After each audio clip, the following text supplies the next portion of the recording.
Recording this. So if you could please approve that request, that'd be great. Good afternoon, everyone. My name is Lisa Schell. I am the congregation archivist for the Adrian Dominican Sisters in Michigan, and I'm also currently serving as the past president, the triennial conference chair, and also the outreach coordinator for ACWR. So it's my pleasure to welcome everybody this afternoon to our second joint ACWR-CWR webinar. We've been working closely with Amanda specifically and her team, so we're very excited to continue on, and hopefully there will be more joint sessions to follow in the next few years. I would like to do a quick little introduction to ACWR because this is a joint session. Some of you may not be as familiar with our organization. So for those of you who don't know, ACWR is the organization for archivists for congregations for women religious. Today we represent over 135 communities, and our current membership is nearly 200. Like you, we offer many different types of services, usually in relation to resources, listservs, webinars, educational materials, and then every three years we have a conference. We're very active in the social justice space, Native American boarding schools, reconciliation projects. We've recently created a consultant and grant list for our members. And like us all, we are all hurling toward transition. And so all the things related into the lead up to that has been our primary focus for ACWR for the past couple of years. And since this is a joint venture, I'm going to pass the mic over to Amanda Hackett so she can introduce herself and CWR for the CWR folks. Hello, everybody. As Lisa said, I'm Amanda Hackett. I'm on the CWR Board of Directors, and I'm on one of the co-chairs of the Education Committee. So for those of you who don't know, CWR is a professional organization with more than 200 members, both Catholic sisters and lay people. And we're people who serve as a voice for our congregation. So most of us serve in a communicator role, such as like writing, graphic design, webmaster, all the things. But in recent years, we've expanded our membership to include people who serve as other voices, such as archivists, professional or development professionals, and social justice promoters. Our members are primarily in the United States, but we also have international members in Canada, Australia, Italy, and Ireland. And collectively, we represent more than 140 religious congregations. I also just wanted to do a little plug for our annual conference this year, which will be held in Chicago. We have Heidi Schlumpf as our keynote speaker. She's a senior correspondent for the National Catholic Reporter, and she's going to be talking about telling stories of change within the church. So I thought that might be of interest to our archivist friends at ACWR. So I just wanted to share that. And I'll go ahead and share that in the chat if you have any more, if you'd like any more information. And thank you all for joining us today. Thank you, Amanda. A few housekeeping items before I introduce the presentation and presenters today. So please hold your questions until the very end. If you would like to use your chat function in the meantime, so you don't lose your question or comment or idea, go ahead and please feel free to do so. Please make sure, I believe you're muted, but if not, please just make sure you're muted throughout the presentation. We do have a presentation that includes audio embedded within the present PowerPoint presentation, so you may want to turn your volume up so you can hear that. In some cases, these are recordings are a little hard to hear, especially when they're buffering. So, you may want to turn up your volume for that. As I mentioned at the top of the hour, this will be recorded and the PowerPoint will be made available. There will be a link and a follow-up email, I believe from CWR as well as ACWR, whoever you are a member of. You can go back and review it at your leisure. So now on to the presentation. So today we will be enjoying a presentation called Preserving Sacred Stories Through Oral History Programs.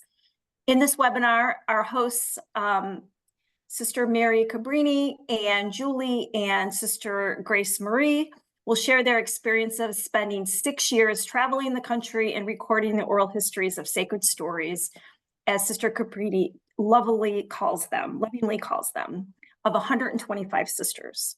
She will also share how she did this, including the technology she used, the methods, and her best practices.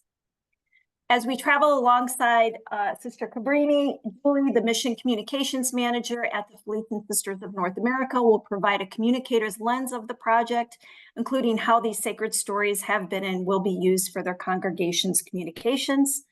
And Sister Grace Marie will then add her final thoughts from an archival perspective concerning the important historical value add of such a project.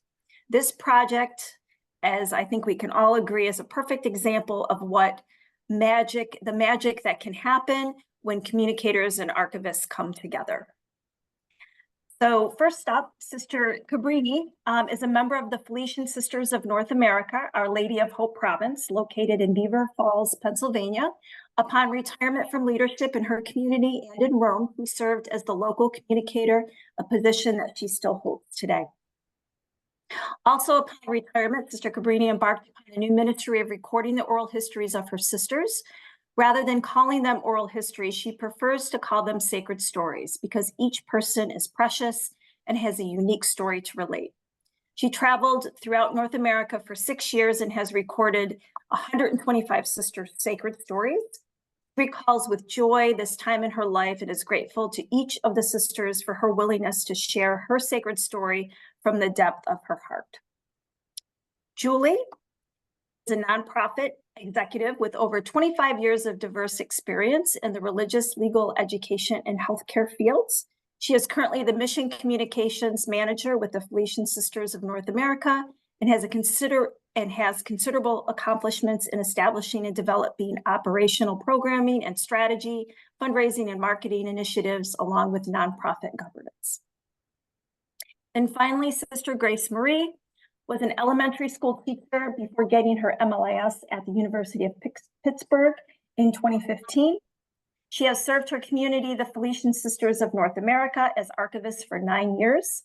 In 2021, she oversaw the move of the development of the new Felician Archive and Heritage Center in Livonia, Michigan, followed by a second wave of the move in 2023, which involved the remaining materials in the local archives. She's been a member of ACWR since 2015, first of the Technology Committee and now of the Education Committee since 2019. She is currently the chair of that committee. Sister Grace Marie lives in Detroit, Michigan with 4 other sisters and 2 large dogs. Okay, so I'm gonna pass the mic over and we'll go ahead and get started.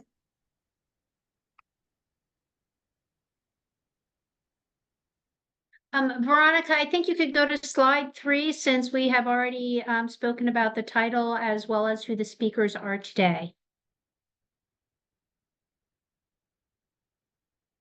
Good afternoon. I feel privileged to be speaking to such a dedicated and hardworking group of individuals.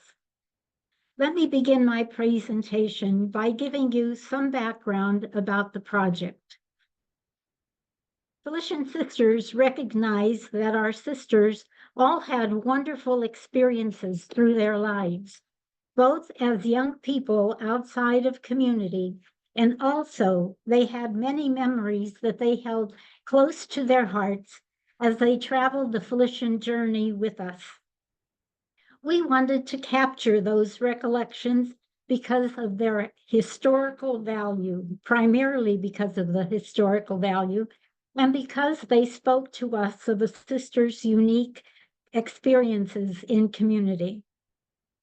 At the beginning of our congregation, which was in the 1850s in Poland, our foundress, Blessed Mary Angela, encouraged the sisters to write their everyday happenings, the events, the blessings that God had graced the congregation even in the early days of the beginnings.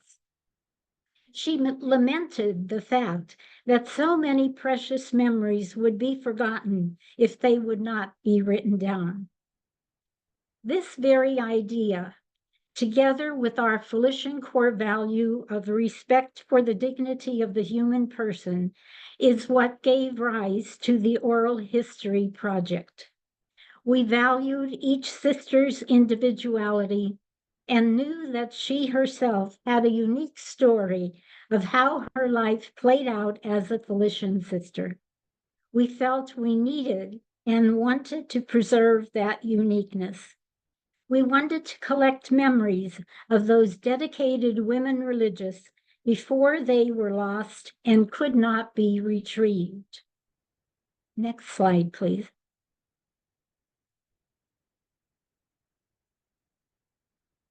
To begin, listen to a few teasers that will introduce you to our topic for today.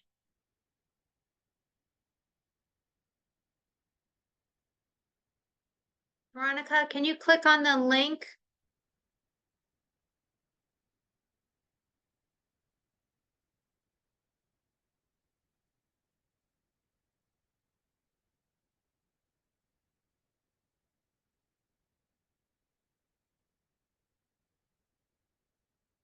I'm not sure it's going through.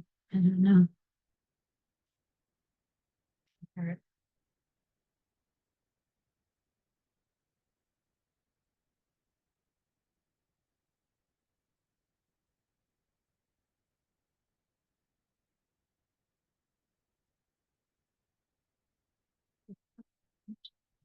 Veronica, is that working on your end?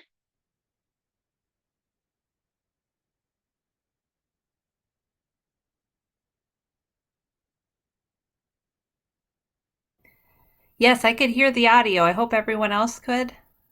Could you hear it? Okay, perfect. Okay. No, we can't hear it. Oh, oh no.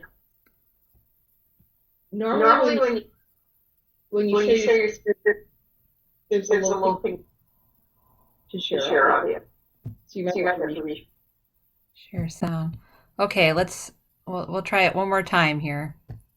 My name is Sister Mary Anthoniel Tichkowski. My age is 93. My name is Sister Mary Danatha Suhita, and I am 91 years of age.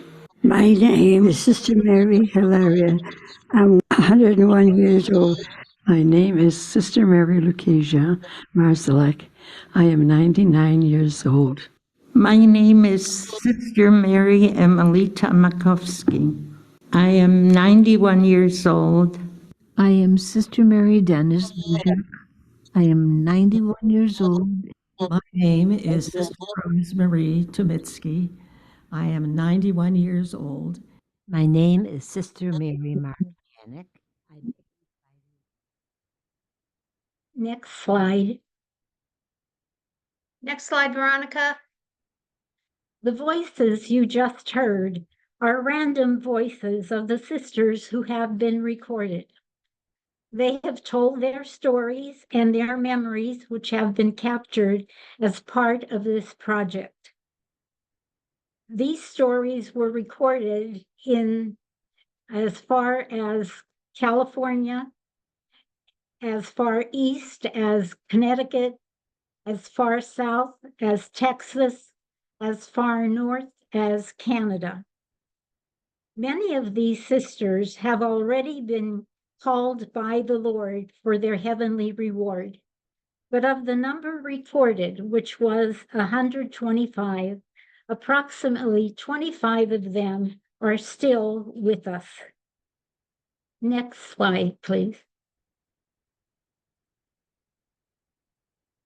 So how did it all begin? I need to go back to the time when Sister Mary Christopher Moore, the provincial minister, and I were involved in a discussion. And this happened probably in the late 1990s. We were talking about recording our senior sisters.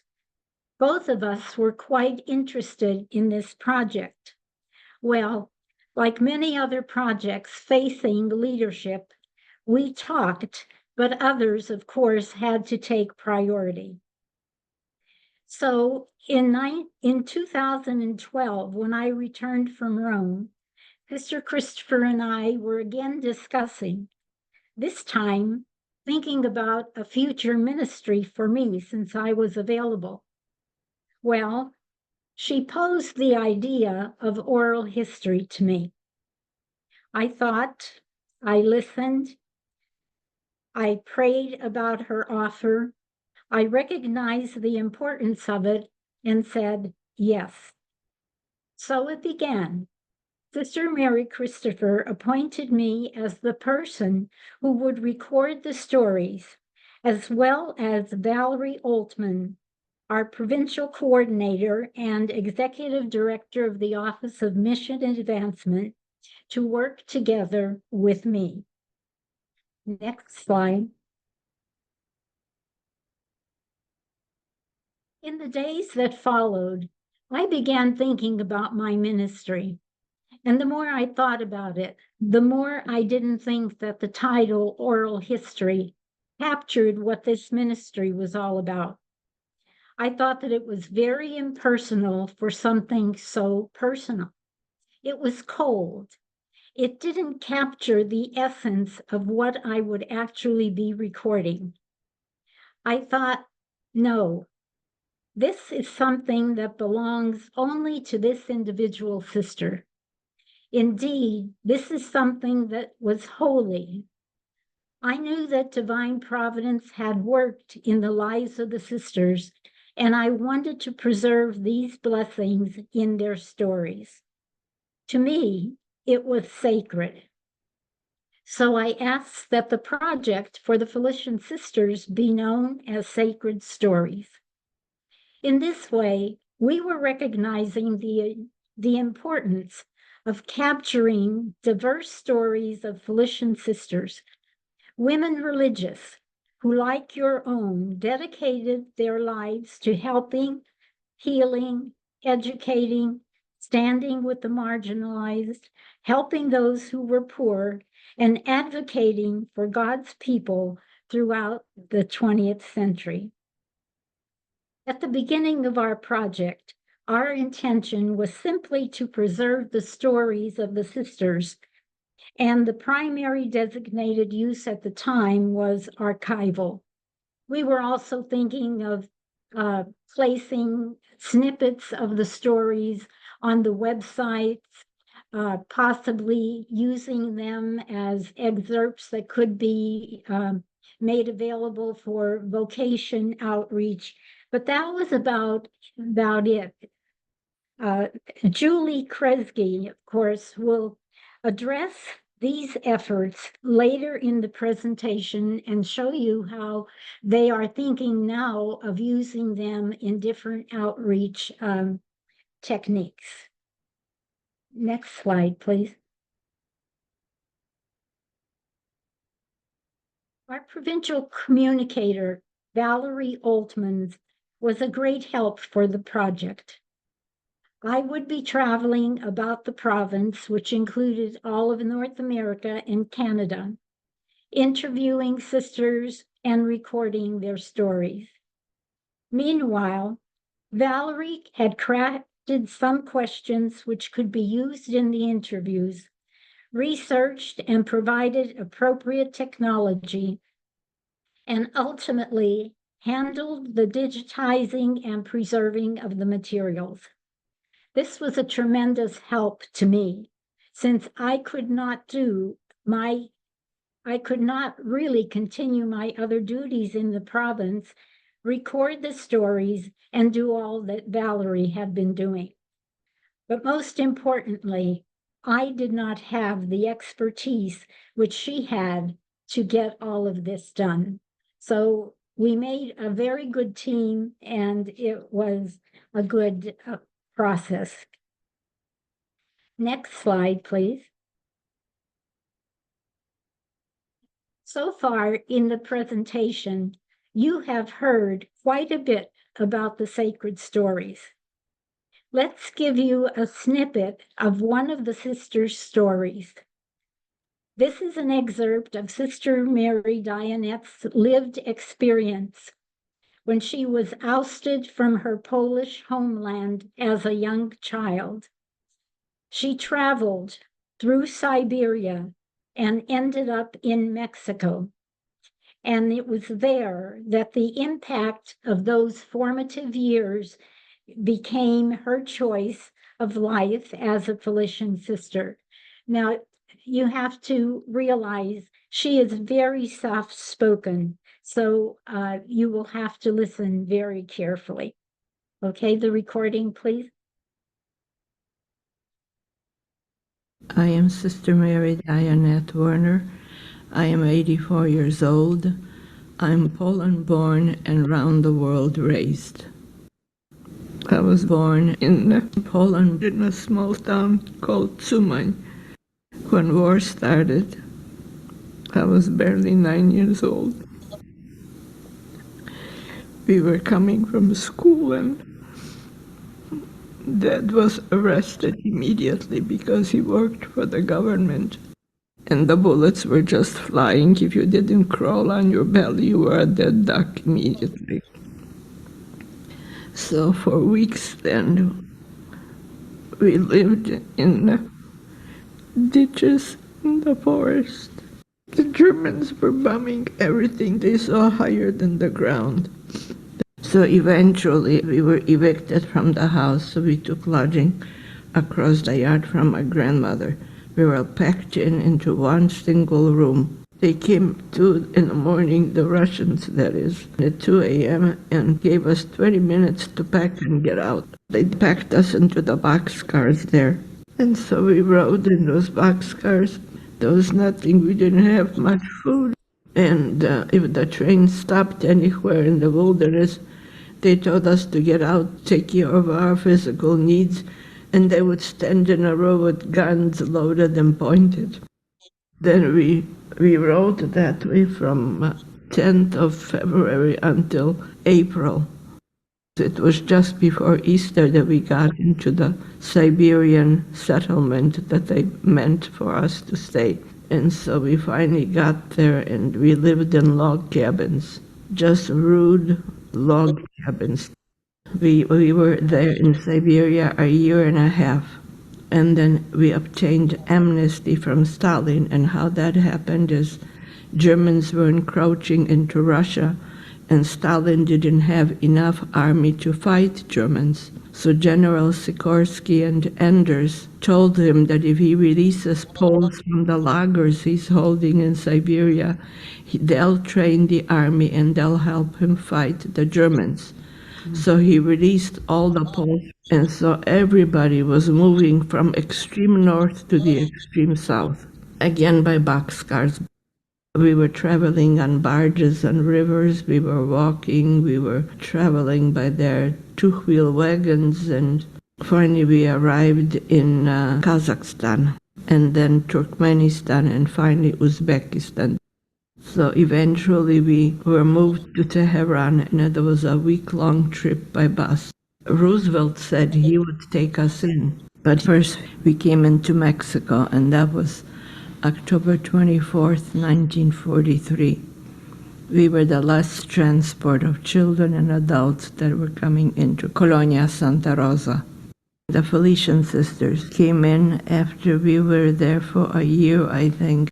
Sisters taught English and regular classes, religion, and Sister Doloretta used to teach shorthand and sciences. Sister Dianette, what was it within your heart that made you want to come to the convent? I mean, you knew the Felician sisters from Mexico. That was your first exposure. What was your desire? What was your motivation?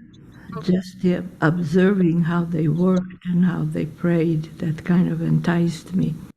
I entered the aspirancy until I finished high school. Then, of course, we entered right after graduation. So there were 7 of us from aspirancy that were entering.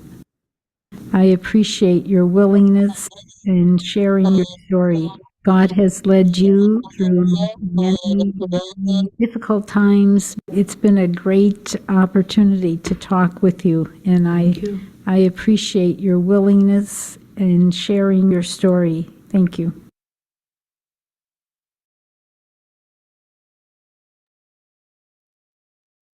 All right, next slide.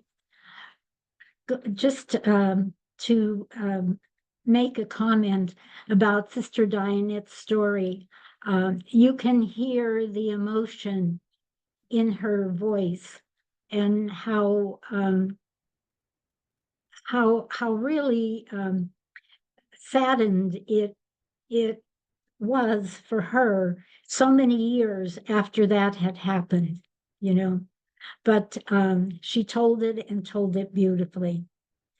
You may be thinking about those sisters that were interviewed.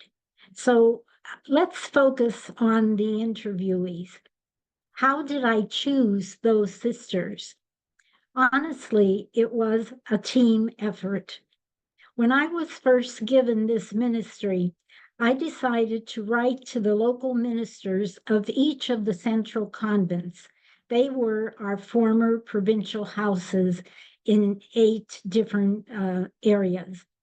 I wrote to the local archivists, the local communicators, and the provincial ministers of each of the former 8 provinces throughout North America. I asked them to surface names of sisters that could be interviewed. I gave them a few questions that would be helpful in identifying the sisters. I said, are there any sisters in your convent that have had firsthand memories of your early beginnings as a former province? Do any of your sisters spend time telling stories of their earlier days, and they enjoy doing that?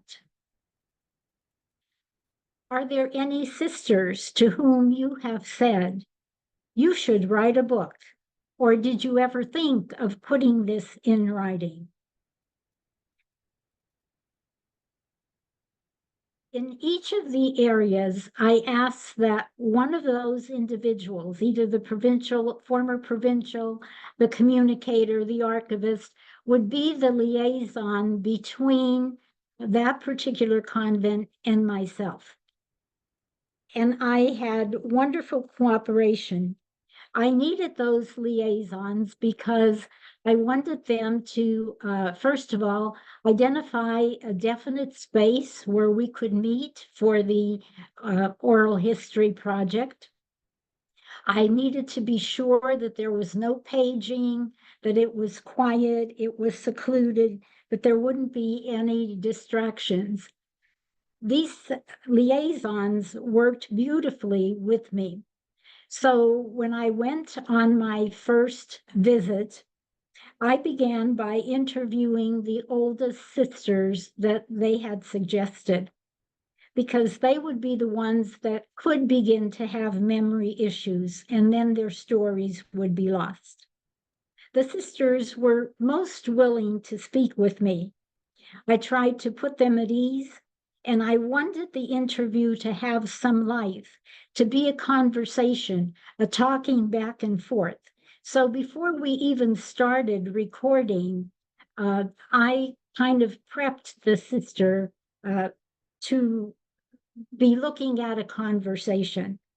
Now, I purposely did not give them a list of questions beforehand, for fear that they would write the answers and then the interview would be stilted and stiff. I didn't want that. I had questions that were historical in nature, maybe talking about the beginnings of the province or a new ministry. They could tell their vocational story, talk about how their formation may have been very different than what formation was today. So I would interject these questions, which were in the back of my mind, and as the sister spoke, any one of these questions, if it fit what she was talking about, were part of the conversation. So the sisters provided excellent and unique stories that were indeed sacred to them and to me. Next slide, please.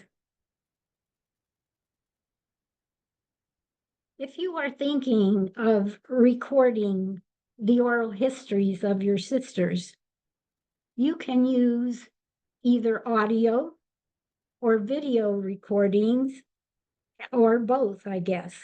It depends on your purpose, what you intend to do with them, and the resources that you may or may not have, because it can become quite expensive. Next slide. I'm sure by now you are wondering about the equipment that was used in the actual recording. First of all, we used only audio technology rather than coupling it with video. The rationale for this was if we would have used video, it would have involved more people traveling with me and much more equipment, and equipment that was quite sophisticated. But more importantly, we considered that the sisters would probably be less open to video and therefore less willing to tell their stories. You know, they would worry, how do I look? How does my hair look? And, you know, what kind of expression do I have on my face? So they didn't have to worry about any of this. It would also incur much more expense if we were to do the video along with it. So began the search for the best equipment. And here, Valerie was most knowledgeable and helpful in selecting that. If you look at the slide that's on the PowerPoint now, to the extreme left is an operation manual for the handy recorder. In the center picture, you actually see the recorder. Now, this was just about the size of your cell phone. That's how large it was. It fits in the palm of your hand, and it was probably a little bit heavier than your cell phone, but that's how small it was. And it produced a very high quality. I think you can hear that in the recordings that you've heard so far. Then when you look to the extreme right, there is the recorder that's hooked up, and the pictures are on the side are, okay, thank you. You get a better shot of the total pieces that are part of this equipment. There were two microphones, like the microphone you see on the stand there. I had one and the sister had one. And then you see the headset, which I had worn, and it enabled me to get very good sound. And I would caution the sister, it doesn't matter if you cough, it doesn't matter if you've made a mistake or you say, I forgot that, because that will be edited. That can be taken out. And that was, of course, part of Valerie's work. So, as I said, Valerie was most helpful in selecting this equipment. I had an H4n recorder, the two microphones, the stands, and the headset. I recorded them on very small Lexar memory cards. The ones I had used, now remember this is like 12 years back at least, had a memory of 4 gigabytes, which was a lot at that time, and would give me about 300 hours of recording time. Today, when I looked for Lexar memory cards, they're up to 80 gigabytes and so on. So you probably never even have to change it as you're recording on a particular visit. But this proved to be very good equipment. And Valerie even asked the representative of the company to meet with me and teach me how to use the equipment and feel comfortable with that. Next slide, please. At this point, let's hear another excerpt from the sacred story of Sister Mary Modesta. She is quite a feisty lady, and I think you'll pick that up even in the short recording that's here. She describes her passion for bringing care and comfort to the sick. She was always involved in healthcare. And this was her story of pioneering a healthcare ministry when she could no longer be full-time. And she began a program called No One Dies Alone. And this ministry continues even until this day. Sisters, her first few sentences, I know there are others, sisters, laymen, and women. There are, her first few sentences are hard to understand. Maybe she was a bit nervous. I'm not sure, but that is how she speaks. It gets much better, so please be patient. And by the way, Sister Modesta is still living, and she is 99 years old. I think she was 86 when she was recorded. So let's hear what she has to say. I am Sister Mary Modesta People, and I'm 89 years old as of today. When I graduated from the academy and came here to the novitiate, I told Sister that I want to be a sister and a nurse. Sister Emmanuel says, "You want to be a nurse, but we don't have a hospital." I said, "No, Sister, I will become a teacher and I will teach, but I know in my heart there's going to be a hospital on these grounds someday." In the early 1950s, Sister came and she said, "Guess what, Sister Modesta? We're planning a hospital.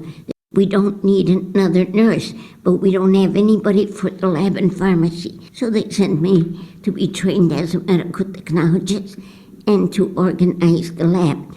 Years later, I was appointed president of St. Mary Hospital. When I was president, I went to a national convention in Chicago, and there was a study done of 400 family members. What did your loved one desire before they died? And on this video came two things. They want to be pain-free, and they do not want to die alone. It was like the Holy Spirit hovering over me and telling me in my heart, when you retire, that's your new ministry. Sister Mary Dennis was provincial minister. I came to her and said, "I have to retire. I have to start a new ministry." "You can't retire, you're president." I said, "I have to retire because I have to start a new ministry." "What ministry?" "No One Dies Alone." So they let me retire in January of 1998. By 2002, I bought orientation material so I know what I'm doing and teach others. I had 101 volunteers. The NOTA program purpose is to help the families to be, first of all, to be a reassuring presence for the dying patient. If they are not comatose, even if they're comatose, they cannot speak, they do not eat, but the sense of hearing is the last sense. So you can pray with them, you can talk to them, you can prepare them for their journey to heaven on the wings of their guardian angel. And it is such a joy, joy, joy, joy for me and for the families to be there for the dying patients. Very, very much. And so it's a reassuring presence of us and my compassionate companions. That's what my volunteers are called, compassionate companions. Thank you for the compassionate care that you have given and for this wonderful legacy that is part of St. Mary Mercy Hospital. You have been God's instrument to individuals who are on the last part of their journey home. And what a comfort that has been. Not only did the Lord inspire you with the idea for this program, but He has helped you to carry it through all these years. Thank you very much.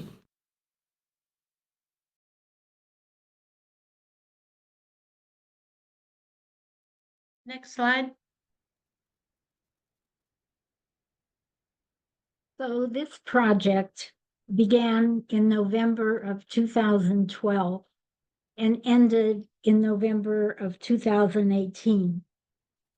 And it was a really joyful time, I must say, along with the other work for which I was responsible. But I looked forward to traveling to Michigan, New York, Illinois, Lodi, New Jersey, New Mexico, Connecticut, Pennsylvania, Texas, and in Canada, in Mississauga and Ontario. The sisters were most welcoming and very, very willing to share their story.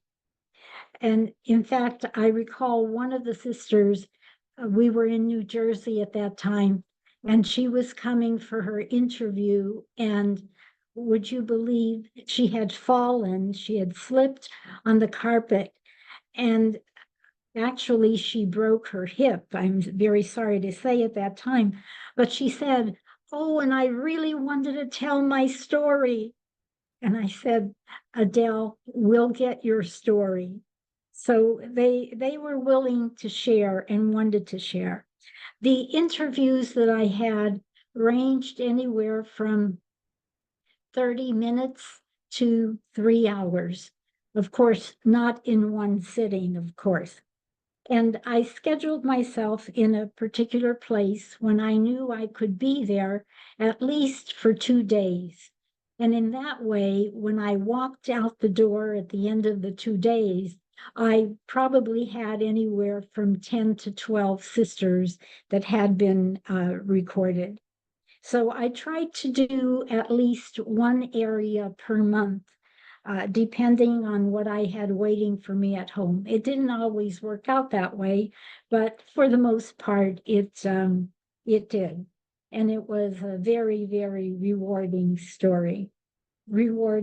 time, excuse me. So let's take, next slide, please. Let's take the time to listen to another segment of the sacred story of Sister Mary Raymond. Now, this sister was the youngest of all that I had interviewed. She was in her early 70s. And I wanted to interview her for 2 reasons. She had been having some physical medical problems, and I wanted to interview her because she had been involved in community leadership. In fact, she was our Minister General, and she had worked in bridging cultures of our sisters in 4 continents across the world. And a second reason I wanted to interview her was when she was in general leadership, that was the time that our foundress, Blessed Mary Angela Trzaskowska, was beatified in 1993. And she was directly involved in the beatification process. She was the only one left that had been so involved. And that was why I had wanted to capture her story. So let's hear what she has to say. My name is Sister Mary Raymond Kaspchuk. I am 72 years of age and have been in religious life for 54 years. In terms of my vocation story, it's rather simple. I felt that going to the convent might be a possibility. And I said something to my parents. They were very much taken aback. I remember my father asking me one evening, "Well, why are you doing this?" And I can picture this scene in my bedroom, saying to him, "I just want to serve God." When I entered religious life, I didn't come with any preconceived ideas or plans about what I was going to do in ministry. I just came to be a sister. After teaching first and second grade, within 2 years, I was assigned to teach at one of our high schools. Then because I was coming out of the educational sphere and we had so many schools here in the Buffalo Diocese, I became the director of education. And at that time with the diocese, when you were the director of education for an order, you really were the supervisor for those schools. Then there came a time when I was elected as a chapter delegate. That was the chapter in which the constitutions were being rewritten. And I have to say, because we spent 2 months on the constitutions and I was in the apostolate committee, that chapter really gave me a real love for the Constitution, so it became mine. I embraced it very, very much so. So then, at that chapter, I was elected as Vicar General. Sister Raymond, I would like to look at your time in Rome on the General Council, because that was during the time that Blessed Mary Angela was beatified. Yes, those were years that I really began to have what I felt was a very deep understanding of Blessed Angela. I look at different parts of the beatification process, and I can look at the reliquary that we have the relics in, and know that I sat at council meetings where we helped design that. Those are sacred, unforgettable moments, but just being a part of it and just seeing the joy of our sisters and hearing them cheer, and you wish they could have been multiplied 1,000-fold because only so many could make it. It's a once in a lifetime experience. See, those were also the years I was Vicar General for 6 years. Then I came home, I was provincial, and then I went back to Rome and became a Minister General, seeing the need for bringing the different parts of the congregation to understand each other. Another highlight was the ability to visit and to see some of the many missions that our sisters work with. And I can remember spending time with our sisters in Brazil, and then spending time in the Northwest Territory or in Kenya, or going to the Ukraine. You saw different parts of a ministry experience and of what people were going through that most Americans, and American sisters in particular, do not have a concept for.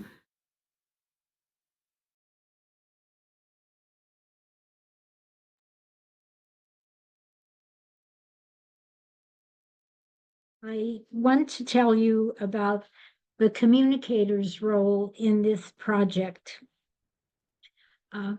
You see on the slide the many things of management of the oral history project that Valerie was involved in.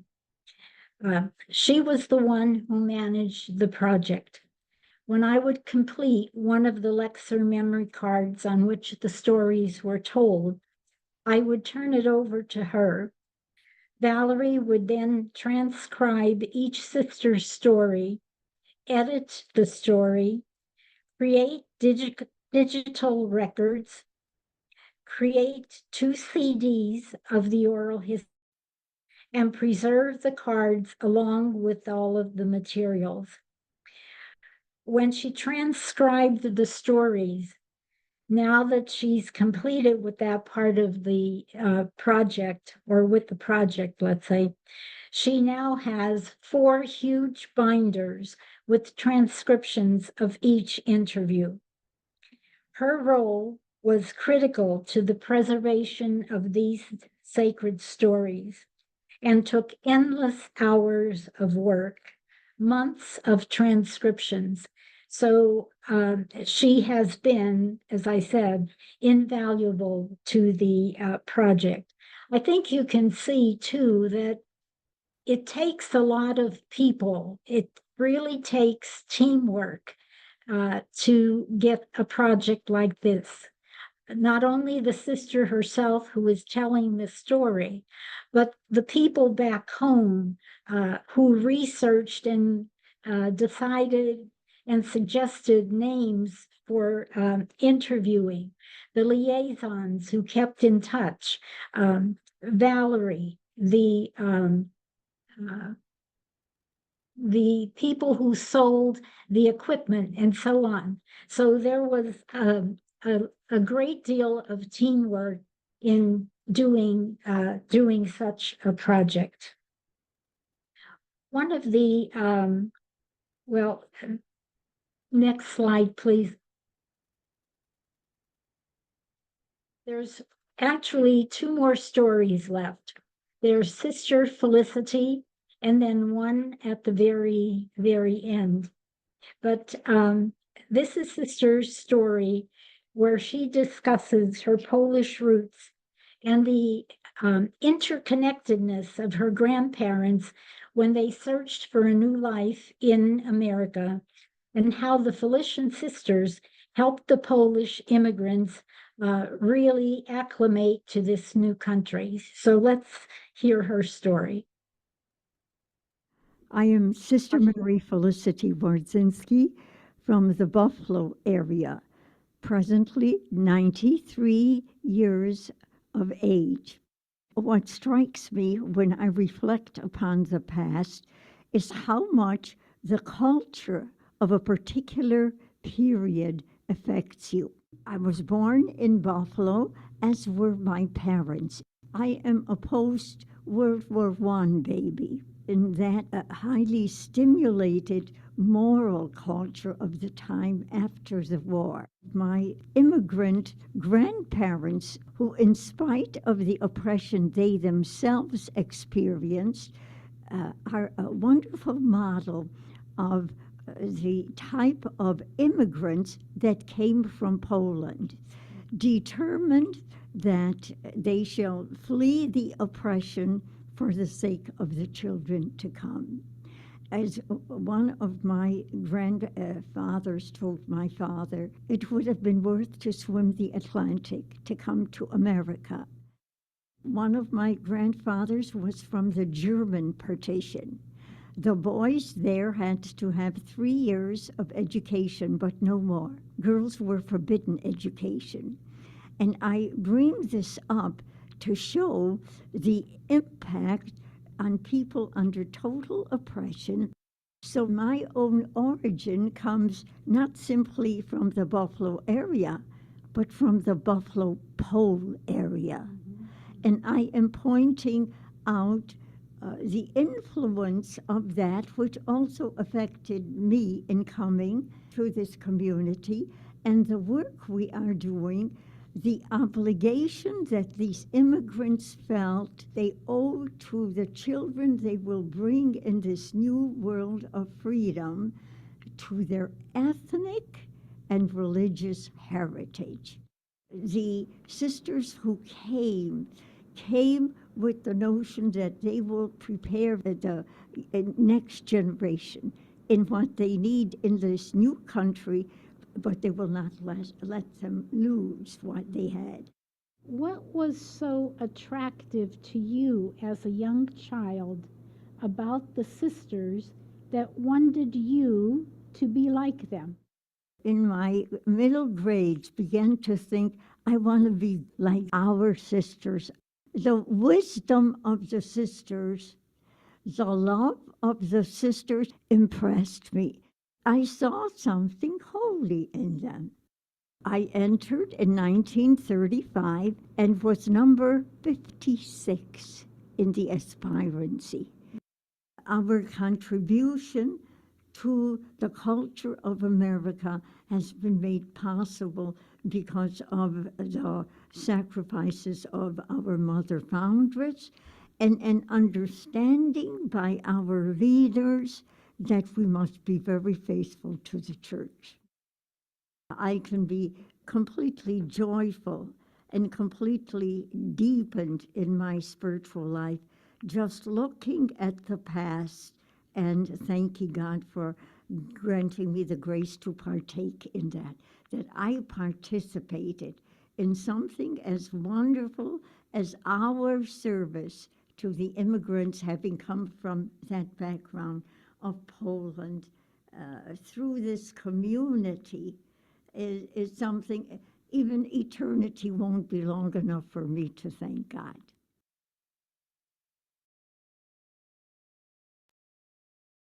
You can see that, like her name, she was a very joyful person, Sister Felicity. And now, I was going to say Sister Julie.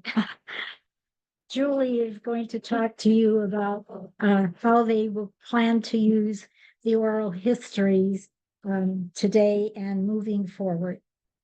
Thank you, Sister Cabrini. So you can see all the work that has gone into recording 125 of the Felician sisters. So we have a lot of due diligence on our end moving forward, taking all of the binders of the transcripts as well as all the CDs and moving them forward with quite a few marketing tactics. We are also fortunate as Felician sisters to be coming up on our 150th anniversary. So some of this information will tie in before our anniversary in 2025 and then after in 2026. But we do intend to really edit the all of the histories so that they are a clean digital format worthy of posting on our website, on our YouTube channel, and other social media outlets.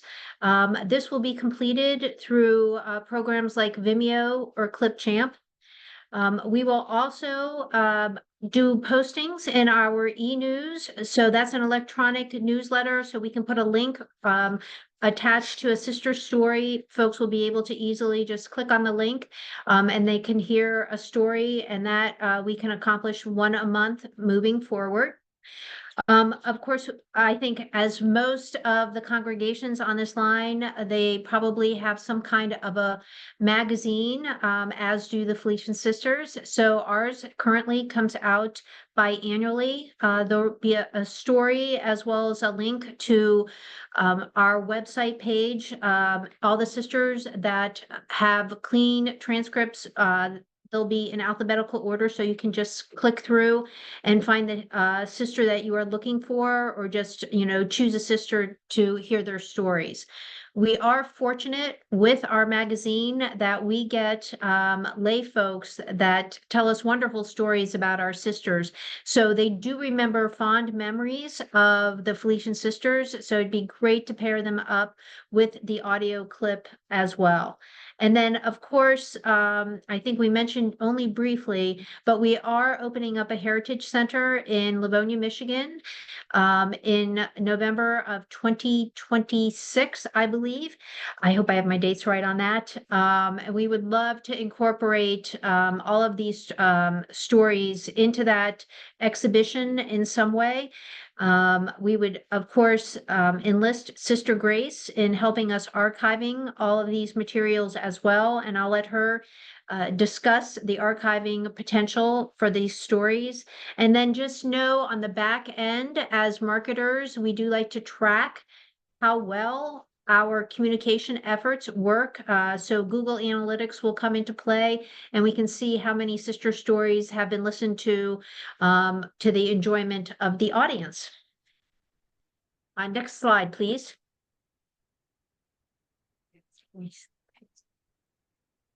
And Sister Grace is going to address this slide. So, and I think Sister Cabrini really says this very well, but just to say it again, because it's important, is there is great value in documenting the firsthand experiences of these sisters. They are true primary sources. There is value in the history they impart and their perspective, but also in who they are, especially since many of them have gone to the Lord. So in kind of getting that snapshot of history through these oral histories is very important. From an archivist perspective, oral histories are interesting because they're created by many and diverse practitioners, not just archivists, but community organizers, families, independent researchers, many professions. Oral histories are primary sources. They are cultural objects. They are evidence of the past. and the context and story behind the interviews are very important.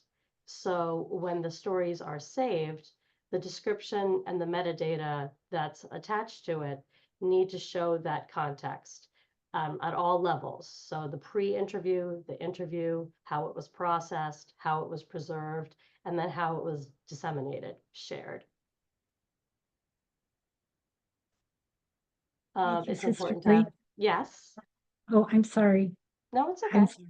No, go ahead. I thought you were finished. That's okay. I just have one or two more things. I'm cognizant of the time. That preservation is important, that we have multiple copies. And in terms of access, that the transcripts would be available to people, but that there are concerns related to ownership, copyright, permissions, and ethical use of the interviews that would be considered as you share the interviews and the transcripts. Back to you, Sister Cabrini. Thank you. Next slide, please. We would like to finish up with an audio clip that is given by Sister Mary Arcangela. And she thought this incident that she will talk about was quite humorous and happened in the novitiate. And this was in the early 1900s and took place in our first provincial house of the former Coriopolis province. So that was in McKeesport. So listen to what Sister Arcangela has to say. I'm Sister Mary Arcangela Galecki. I am 98 years old. I was born in November 20, 1913. And tomorrow I will be 99 years old. I can't even believe I'm going to be 99. When I entered, we slept in mattresses. There were sacks filled with hay or corn. The girls felt something hard the first night.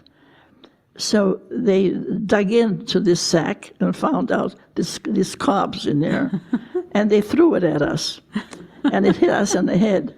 So we said, "Hey, what is that?" And we looked around. We put the light on, and we looked around. So that's what they want, a battle. So we dug into our sacks, and we took the corn, the hard part, and we're throwing at them. And they at us. The door opens, and who walks in is Mother Leona. We knelt down on the floor like as if the saint walked in, and we're staring at it. We're scared to death that they're going to throw us out of the convent. And so she says, "You know what?" And she's looking at us, and she starts laughing. Mm-hmm. She laughed out loud, and we were wondering why she's laughing. We looked at each other. Well, we had corn in our hair and corn in our PJs, all over us. And she didn't scold us. She's looking at us. She said, "You're waking the sisters up upstairs. They sleep above you." And we says, "Mother, please don't tell Sister Peregrine on us." That's the sister that took charge of us. And she said, "Oh," she said, "here I'm a provincial, and they're telling me not to tell Sister Peregrine. Don't you know that I'm the boss here?" And she said, "I won't tell her under one condition." And we said, "What?" And she says, "If you pick up every bit of that hay and corn from the floor and from your PJs and go to stuff them in that bag and go to bed." He said, okay, Mother." See, that's how nice she was. And every time she met us anywhere, she stopped and talked. She knew us so well.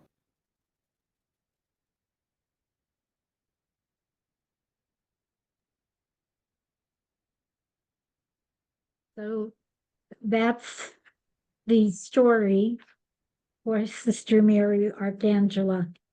And she lived to be 102 years old. And she was as alert as you would ever want to be. So she was a great person. So that concludes our discussion. And I think we have time for some questions if there are any. Thank you. Great, thank you, everyone. It's rare in a PowerPoint presentation over Zoom that we actually get to hear sister voices. And so I just want to acknowledge how special this presentation was. And also I want to congratulate Sister Cabrini because not everybody knows this, but this was her first webinar presentation. So I want to say you did a great job. And yes, applause, applause. Thank you. So lots of great talking points here, I think, but let's open it up to the floor. So if you have a question or, a comment, something you'd like to share, please, now is the time. I don't see anything in the chat right now, so you can just raise your hand or chime in.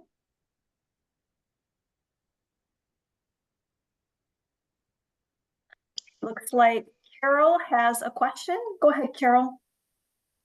I just have a quick observation. For about a year now, I've trained to become a Wikipedia editor. And if any of these stories, if any congregations think they're notable, and I've heard some that really could rise to that, drop me a note. It's cs432@georgetown.edu, because to bounce on the oral histories, they could have a little Wikipedia presence when appropriate. There is a notability guideline, but we'll see. Maybe some will. I think some will. Great, thank Thank you. you. Thank you. Maybe drop that, Carol, in the chat box too, please. I don't think I have access to the whole group. But I'll you can put it in and Veronica can post it. Yeah. Okay. Veronica. Okay, Lisa, go ahead. Hi, everyone. I'm Lisa Gibbon from the Congregation of St. Joseph in Cleveland, Ohio. I just want to thank you so much for continuing to inspire me to work on our oral history project. We are engaged in oral histories, and our focus is just kind of do it from age and health on down. So starting at the top as far as the age and trying to capture everybody, as many as we can, even if they were interviewed 30 years ago. And it becomes laborious and tiresome, and it involves a lot of travel.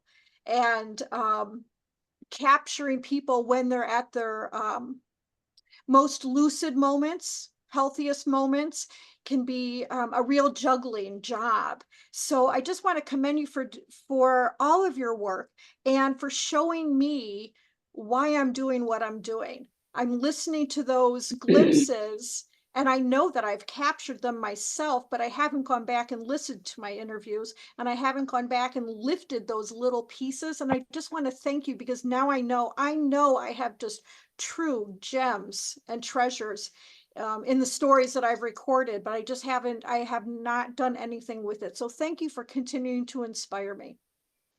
Welcome. Thank you, Lisa. All right, next we'll go to Joanne.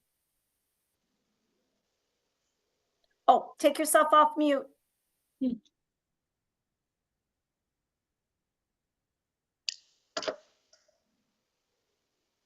We go.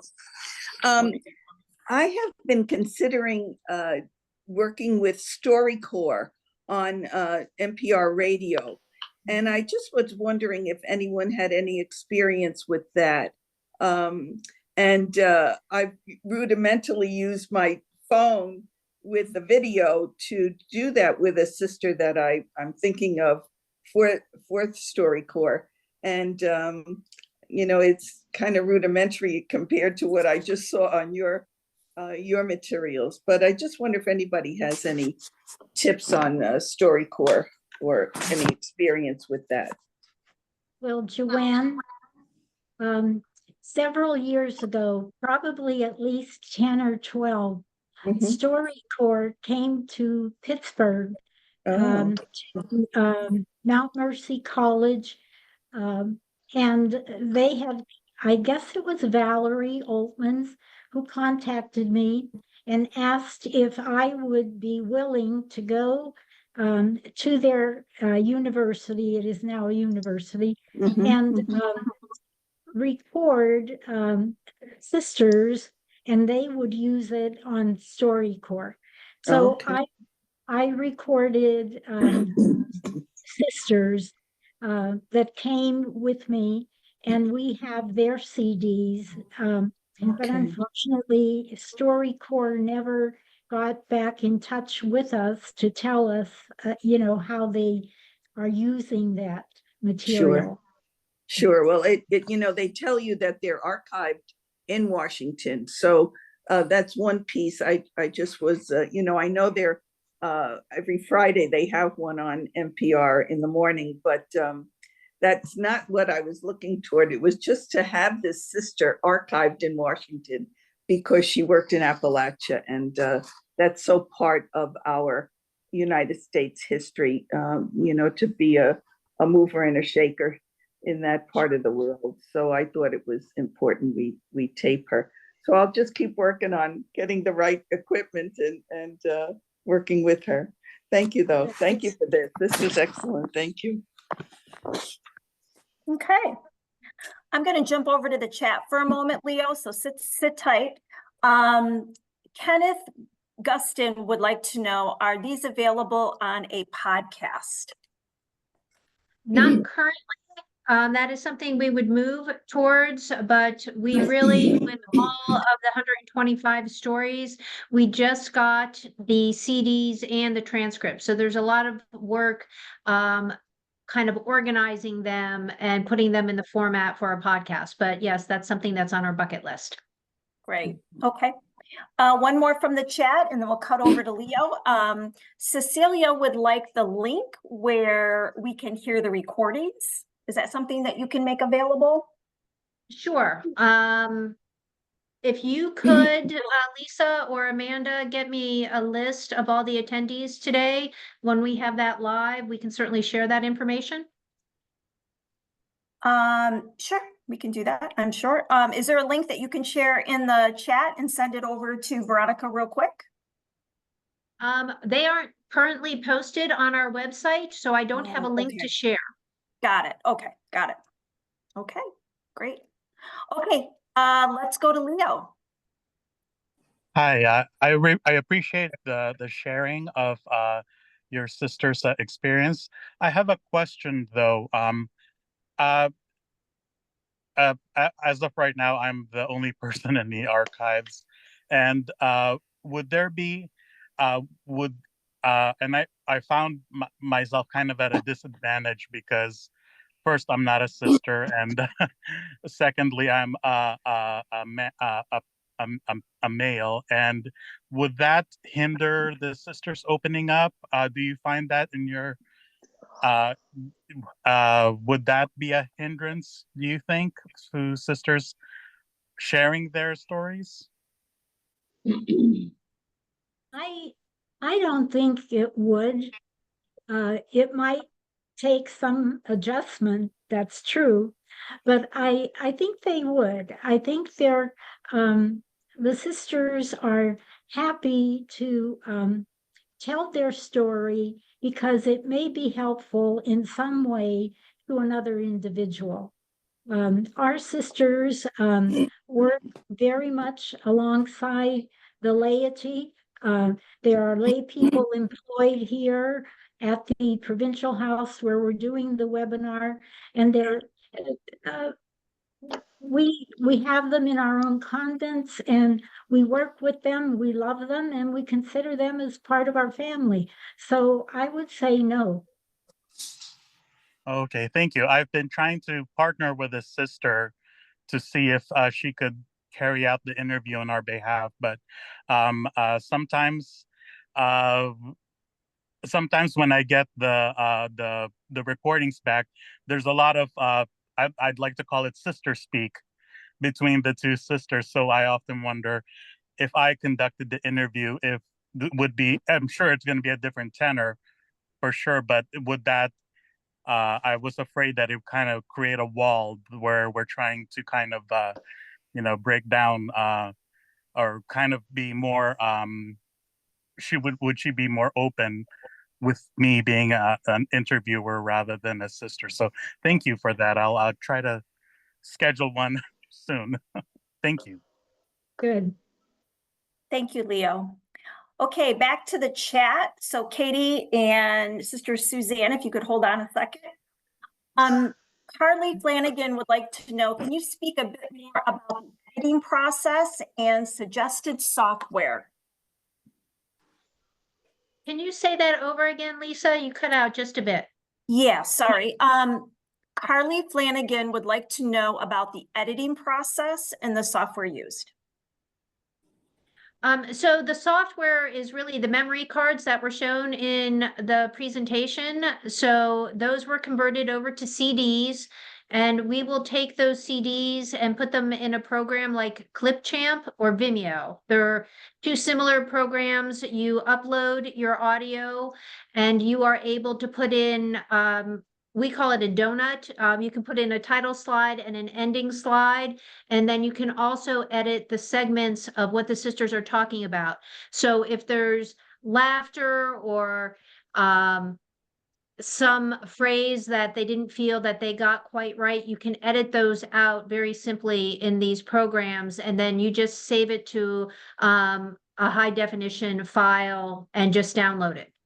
So we have actually a series of stories on our website that were completed for Catholic Sisters Week that were done.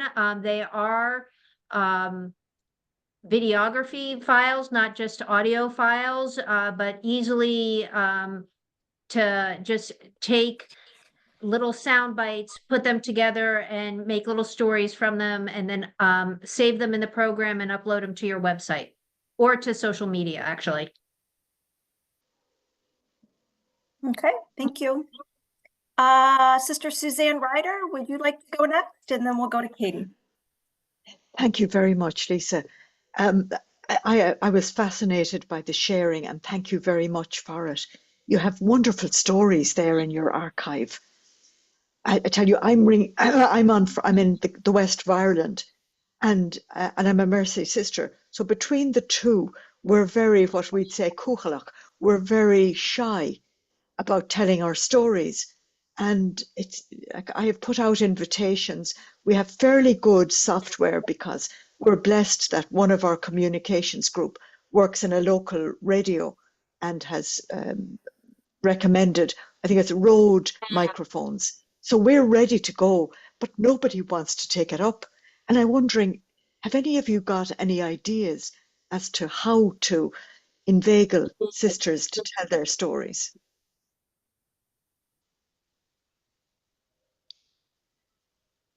I wish I had an answer for you, sister, because I had great success in getting the sisters to tell their story. And I didn't mention this in the presentation, but of the 125 that I interviewed, only one of them, one not included in that 125, said she preferred not to. And for no personal reason, she just wanted not to do it. I might suggest that if you get the link that Julie had talked about, that perhaps if you use those stories, those snippets of stories to share with the sisters and say, well, how would you like to have your story recorded? And go back on what our foundress said. You know, we have so many blessings as a congregation, as individual sisters. Let's record them so we can save them for those who will come after us. We're preparing a path for them to walk. So right offhand, that's the best I can offer you. Thank you very much. You're welcome. I think one other thing, and I think Sister Cabrini alluded to this earlier in the presentation, audio recordings versus video, where somebody has to be on camera, sometimes is preferable, so they don't worry so much about how they look. It's just their voice coming through. And also the fact that if they make a mistake, or if somebody coughs or loses her voice, that she or he doesn't have to worry, because that's going to be taken out, you know. And another thing that I didn't mention, after we finished recording the story, I usually said to the sisters, would you like to hear how it sounds? And so I would play part of it for them. So perhaps if you could be the one who would tell your story first and then use it as a sample for the others, that might help too. Yeah, all of this is very helpful, but I have to say, listening to Leo, wasn't it Leo said, like, would sisters be uncomfortable with the man asking the questions? Our sisters, I think, would be delighted. That's the thing that would get them going and sharing their stories. Go for it, sister, go for it. All right, a couple additional suggestions from the chat box. Lena shared that to get sisters to share, her offering is maybe partner the sisters with people whom they love or who love them and have benefited from their ministries. And from Boston, the CSJ archive, my advice would be a pre-interview with the scope of the interview, goals and purpose is a good way to make connections and create a safe space. The sisters who are hesitant to share might feel more comfortable once talking beforehand and understanding what the oral history, sacred story goal is. So thank you for those additional shares.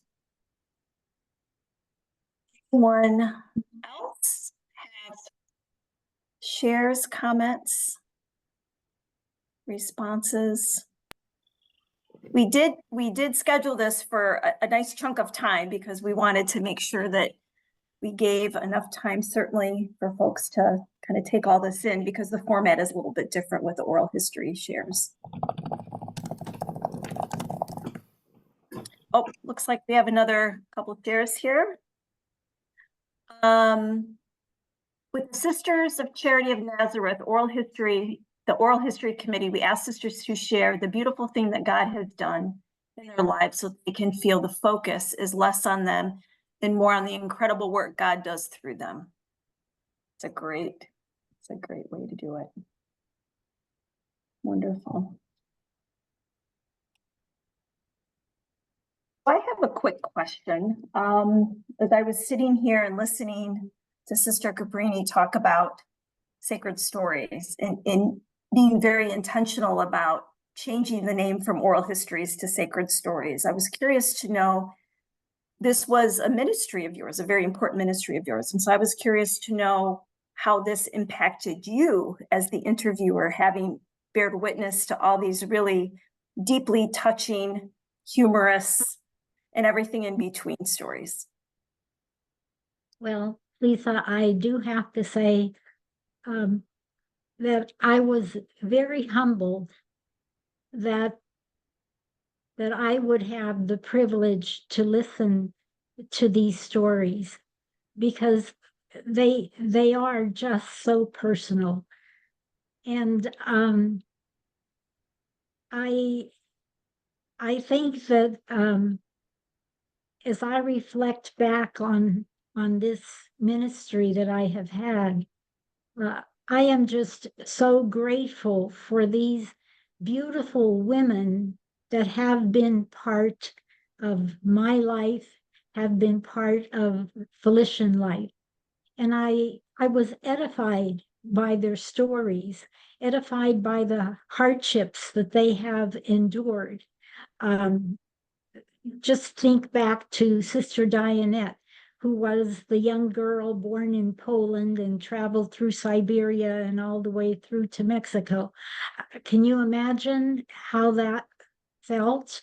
Being in a boxcar for 2 or 3 months, taking care of your personal needs with soldiers in machine guns, right there. I was just so humbled and grateful for the women that have walked with me, because I think sometimes we don't realize that there are saints among us. There truly are.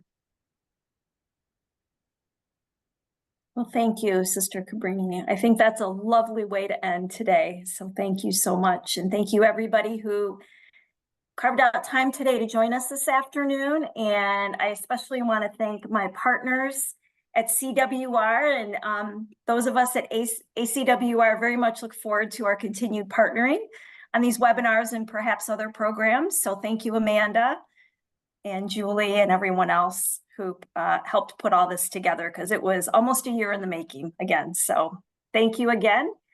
Sister Grace Marie, thank you for your insightful perspectives from the archives. And we very much look forward to visiting you in a couple years when the new Heritage Room is up and running and hearing those oral histories. So, all right, everybody, have a great afternoon. Take care. Bye-bye. Bye. Bye. Thank you.